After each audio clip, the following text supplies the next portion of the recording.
ఒకప్పుడు బీఆర్ఎస్ పార్టీలో car sir 16 అనేటువంటి నినాదం బలంగా వినపడేది. కానీ ఈ మధ్య కాలంలో కారు సారు విమానం అనేటువంటి స్లోగన్ బలంగా వినపడుతూ ఉంది. అసలు ఈ ఫోన్ ట్యాపింగ్ వ్యవహారంలో విమానం ప్రస్థానం ఉందని ఒక వార్త ఇప్పుడు సోషల్ మీడియాలో చక్కర్లు కొడుతున్నటువంటి నేపథ్యంలో అసలు ఈ ఫోన్ ట్యాపింగ్కి ఈ విమానానికి మధ్య ఉన్నటువంటి సంబంధం ఏంటి, అసలు తెర వెనక ఏం జరిగింది అనే అంశానికి సంబంధించి మనతో మాట్లాడేందుకు ప్రముఖ రాజకీయ విశ్లేషకులు, ప్రముఖ సీనియర్ జర్నలిస్ట్ సిఎస్ రావు గారు మనతో ఉన్నారు. సార్తో మాట్లాడు. సార్ నమస్తే. సార్ నమస్తే. సార్, ఒకప్పుడు బీఆర్ఎస్లో కారు సారు 16 అనేటువంటి నినాదం బలంగా వినపడేది. ఇప్పుడు కారు సారు విమానం అనేటువంటి నినాదం అయితే బలంగా వినపడుతోంది. ఏంటి సార్ అసలు ఈ విమానం ఏంటి, ఈ విమానానికి ఈ ఫోన్ ట్యాపింగ్ వ్యవహారానికి సంబంధాలు ఉన్నాయి అంటూ కూడా ఒక వార్త ఇప్పుడు సోషల్ మీడియాలో చక్కర్లు కొడుతున్న నేపథ్యంలో అసలు ఈ ఫోన్ ట్యాపింగ్కి విమానానికి మధ్య ఉన్న సంబంధం ఏంటి అంటే ఏం చెప్తారు? సో ఒకటేంటంటే ఖచ్చితంగా విమానానికి ఫోన్ ట్యాపింగ్కి సంబంధం ఉంది అని చెప్పడానికి కొన్ని ఆధారాలు ఇప్పుడు కనుగొన్నారు సిట్ అధికారులు. ఏంటి, సిట్ ఆల్రెడీ విచారణ చేస్తుంది. ఆ విచారణ సందర్భంగా మొత్తం ఆల్మోస్ట్ ఇన్ఫర్మేషన్ వాళ్ళ దగ్గరికి వచ్చేసింది. కొన్ని రీట్రీట్ చేశారు, ధ్వంసం చేసినటువంటి పరికరాలకు సంబంధించినటువంటి రీట్రీట్ చేసి సమాచారాన్ని స్వీకరించారు. సమాచారాన్ని సేకరించిన తర్వాత తేల్చింది ఏంటంటే, అప్పుడు ఇంటెలిజెన్స్ చీఫ్గా ఉన్నటువంటి ప్రభాకర్ రావు, ఆయన ఆధ్వర్యంలో పనిచేసినటువంటి డిఎస్పి ప్రణీత్ రావు, అలాగే అడిషనల్ ఎస్పీలుగా పనిచేసినటువంటి తిరుపతన్న, భుజంగరావు, రాధాకృష్ణ, వీళ్ళని రాధాకృష్ణన్ వాళ్ళని ఉపయోగించుకొని ఏ విధంగా ఫోన్ ట్యాపింగ్ చేశారు అనేది చాలా క్లియర్గా విత్ ఎవిడెన్స్ సిట్ అధికారులు కనుగొన్నారు. ఆ క్రమంలో సోదాలు కూడా చేశారు.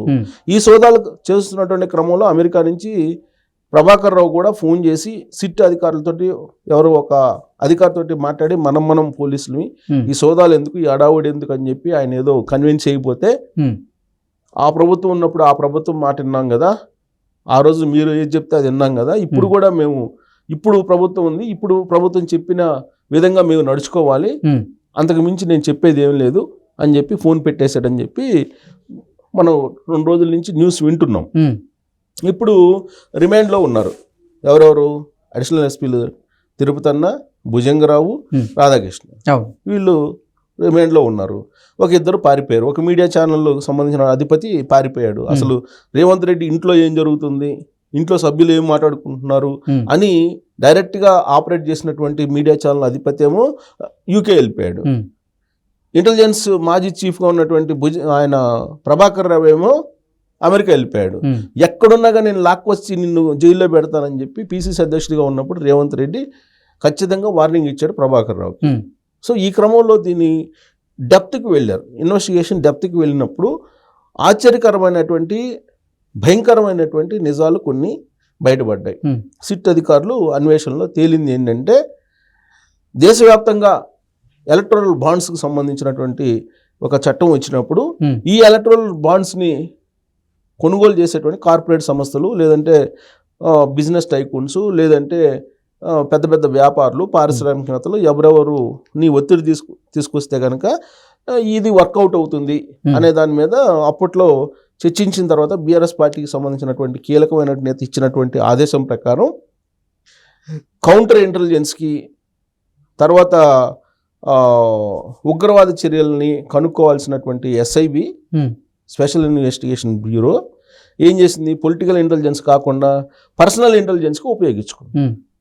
ఈ పర్సనల్ ఇంటెలిజెన్స్కి ఉపయోగించుకొని వాళ్ళు ఏం చేశారు, సెలబ్రిటీసు, తర్వాత ఎవరైతే హవాలా బిజినెస్ చేస్తున్నారో వాళ్ళని, ఎస్పెషల్లీ హవాలా బిజినెస్ చేసే వాళ్ళని టార్గెట్ చేశారు.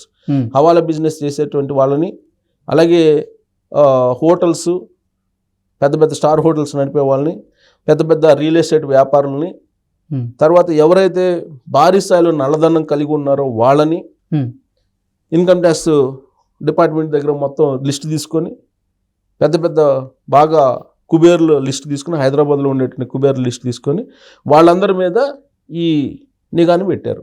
ఇజ్రాయెల్ నుంచి తీసుకొచ్చినటువంటి ఎక్విప్మెంట్ సంబంధించిన నిఘాలను పెట్టి పర్సనల్ ఇంటెలిజెన్స్ని చేయటం మొదలు పెట్టారు. పొలిటికల్ ఇంటెలిజెన్స్ పోయింది, కౌంటర్ ఇంటెలిజెన్స్ పోయింది, ఇవన్నీ పోయినాయి. ఇవన్నీ పోయి పర్సనల్ ఇంటెలిజెన్స్ పెట్టారు. పెట్టి బ్లాక్మెయిల్ చేయటం మొదలు పెట్టారు. దాదాపు 5,000 మందిని ఈ విధంగా బ్లాక్మెయిల్ చేశారని చెప్పి ప్రాథమికంగా సిట్ అనుమానిస్తుంది. 5,000 మంది దగ్గర నుంచి ఎంత వసూలు చేస్తుంటారు ఎక్స్పెక్ట్ చేయండి. ఒక పెద్ద పెద్ద కోటీశ్వరుల దగ్గర నుంచి కొన్ని వేల కోట్లు వసూలు చేశారు. ఇప్పుడు బీఆర్ఎస్ పార్టీ ఖాతాలో దాదాపుగా 700 కోట్లు పైగా ఉంది, 7,000 కోట్లు ఉందని చెప్పి చెప్తున్నారు. 700 కోట్లు 7,000 కోట్లు ఉందని చెప్తున్నారు. ఐ థింక్ 700 కోట్లు అనుకుంటా అకౌంట్లో ఉంది అని చెప్తున్నారు. దానికి ఇంట్రెస్టే 3 కోట్లు వస్తుంది. ఆ 3 కోట్ల రూపాయలతోటి మేము పార్టీని రన్ చేస్తామని అప్పట్లో కేసీఆర్ చెప్పినటువంటి మాట. ప్లస్ ఆస్తులు, మొత్తం ఆస్తులు కలిపి కొన్ని వేల కోట్లు ఉన్నాయని చెప్పి 7,000 కోట్ల దాకా ఆస్తులు ప్లస్ చరాస్తులు కలిపి 7,000 కోట్లు సుమారుగా ఉన్నాయని చెప్పి ఒక కేవలం అకౌంట్లోనే 700 కోట్లు ఉన్నాయని అప్పుడు ఏదో లెక్క చెప్పాడు కేసీఆర్. లెక్క చెప్తే ఏమన్నాడు ఆయన, నాకు విమానం కొనుక్కునేంత స్తోమత ఉంది, నాకు విమానం కొనియటానికి ఒక 3-4 కార్పొరేట్ సంస్థలు ముందుకు వచ్చాయి, నేను విమానం కొంటున్నానని చెప్పి అనౌన్స్ చేశాడు ఆయన. అంతేకాదు దేశంలో ఉండేటువంటి బలమైనటువంటి ప్రాంతీయ పార్టీలు ఏవైతే ఉన్నాయో వాటన్నిటికీ నేను పెట్టుబడి పెడతాను అని చెప్పి ఒక జాతీయ ఛానల్కి సంబంధించినటువంటి ఒక జర్నలిస్ట్కి చెప్తే, సీనియర్ జర్నలిస్ట్కి ఆయన బయట పెట్టాడు. అంటే ఏ స్థాయిలో సంపాదించేశారు బీఆర్ఎస్ పార్టీ డబ్బులు అనేది కేసీఆర్ మాటల్లోనే అర్థమవుతుంది, ఆయన వ్యక్తం చేసినటువంటి మాటల్లోనే అర్థమవుతుంది. అంటే ఆయన దేశంలో ఉండేటువంటి మొత్తం పార్టీలకి పెట్టుబడి పెట్టేటువంటి స్థాయికి వెళ్ళిపోయాడు. ఆర్థిక స్తోమత అంత ఉంది, ప్రత్యేకమైనటువంటి విమానం కొనుక్కునేంత స్తోమత వచ్చేసింది అనేది ఆయన ఆ రోజు చెప్పినటువంటి మాటలు. అవన్నీ ఎలా సాధ్యం? ఆ రోజే జర్నలిస్టులు అడిగారు, మీకు విమానం ఎవరెవరు ఏ కార్పొరేట్ సంస్థలు కొనిస్తున్నాయి అని చెప్పి అడిగితే, నేను కొన్ని ఉన్నాయి, నేను తర్వాత చెప్తాను, XYZ ఉన్నాయి చెప్తాను తర్వాత అని అన్నారు. చాలామంది వస్తున్నారు బై అని చెప్పి చెప్పారు ఆయన. సో ఇప్పుడు దాని సీన్ కట్ చేస్తే ఫోన్ ట్యాపింగ్ సంబంధించి వ్యవహారం మొత్తం ఇన్వెస్టిగేషన్ చేస్తే హవాలా బిజినెస్ చేసేటువంటి వాళ్ళని, కార్పొరేట్ సంస్థలని, కొన్నిటిని, పారిశ్రామికవేత్తలని, వ్యాపారవేత్తలని, గోల్డ్ వ్యాపారం చేసేటువంటి వాళ్ళని, రియల్ ఎస్టేట్కి సంబంధించిన వ్యాపారాలు చేసేటువంటి వాళ్ళని, కొన్ని కార్పొరేట్ హాస్పిటల్కి సంబంధించినటువంటి వాళ్ళని, వీళ్ళని టార్గెట్గా చేసి పర్సనల్ ఇంటెలిజెన్స్ చేసి వాళ్ళ ప్రైవేటు వ్యవహారాలని తీసుకొని వ్యక్తిగత జీవితంలోకి వెళ్ళి వాళ్ళని బ్లాక్మెయిల్ చేసి ఈ ఎలక్ట్రల్ బాండ్స్ కొనిచ్చారు, ఎలక్ట్రల్ బాండ్స్ వాళ్లే కొన్నారు అనేటువంటి, అంటే బెదిరింపులకు పాల్పడి దందా చేశారు. సో బెదిరింపులకు పాల్పడినందువల్లనే బీఆర్ఎస్ పార్టీకి వాళ్ళ బాండ్స్ కొనుగోలు చేయమని చెప్పి ప్రెజర్ చేశారు, వీళ్ళు ఈ టీము ప్రెజర్ చేశారు అనేది సిట్టు విచారణలో తేలినటువంటి ఒక అంశం అని చెప్పి పోలీసు వర్గాల్లో జరుగుతున్నటువంటి చర్చ. అలాగే రాజకీయ వర్గాల్లో కూడా ఇది జరుగుతోంది. సో ఇన్ని వేల కోట్ల రూపాయలు కేసీఆర్కి ఎలా వచ్చాయి అనేది ఇప్పుడు బయటికి తీస్తుంది సిట్, అనుమానిస్తుంది.